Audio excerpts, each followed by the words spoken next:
सब केहू के हमार प्रणाम। बहुत बहुत स्वागत बरवा सबके त बिहारन शो पे 9 गो जवन हम देवी गीत लिखले रहनी हा बियाह के तर्ज पे, ओकर आज आखिरी गीत हम लेके हाजिर बानी। बहुत बहुत धन्यवाद रउआ सब हमार हर गीत पे अपन प्यार देनी हा, ओकरा खातिर हम बहुत शुक्रगुजार बानी। आ अभी जौन हम गीत लेके आयल बानी, इ गीत हरदी के गीत ह जौन धनी कवन बाबा धनी रउआ बानी जी ओकरे पे बाटे। सुनी जा आ कमेंट में जरूर बताई जाके गीत कैसन लागल है। धनी को हरवा भैया धनी रउआ बानी जी, रउआ घरे मैया अइली काला सा मंगना जी, रउआ घरे मैया अइली काला सा मंगना जी।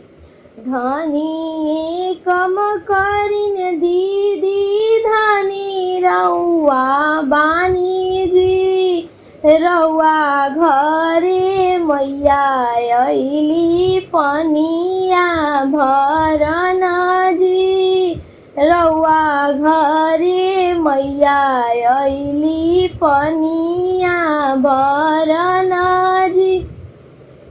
धनी बाजवा भैया धनी रउआ बानी जी, रउआ घरे मैया अइली चुनरी मंगन जी, रउआ घरे मैया अइली चुनरी मंगन जी। धनी सोनरवा भैया धनी रउआ बानी जी, रउआ घरे मैया अइली गहना मंगन जी, रउआ घरे मैया अइली गहना मंगन जी।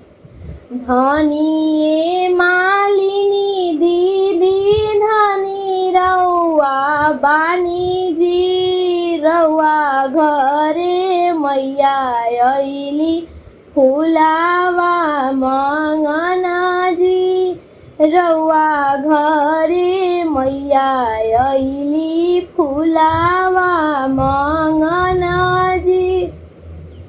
धनी डोमिना दीदी धनी रउआ बानी जी, रउआ घरे मैया अइली डलिया मंगन जी, रउआ घरे मैया अइली डलिया मंगन जी।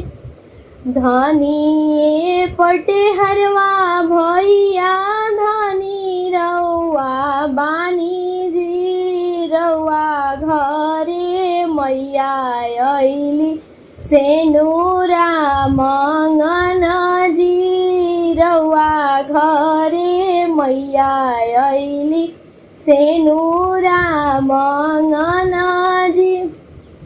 धनी चमैना दीदी धनी रउआ बानी जी, रउआ घरे मैया अइली डगर मांगन जी, रउआ घरे मैया अइली डगर मांगन जी। धनी नाउन दीदी धनी रउआ बानी जी, रउआ घरे मैया अइली नोहरानी मंगन जी, रउआ घरे मैया अइली नोहरानी मंगन जी।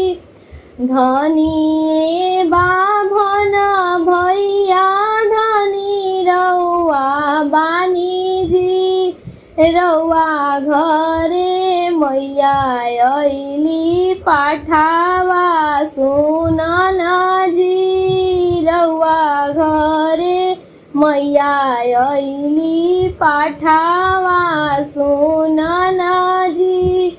बहुत बहुत धन्यवाद गीत सुने खातिर।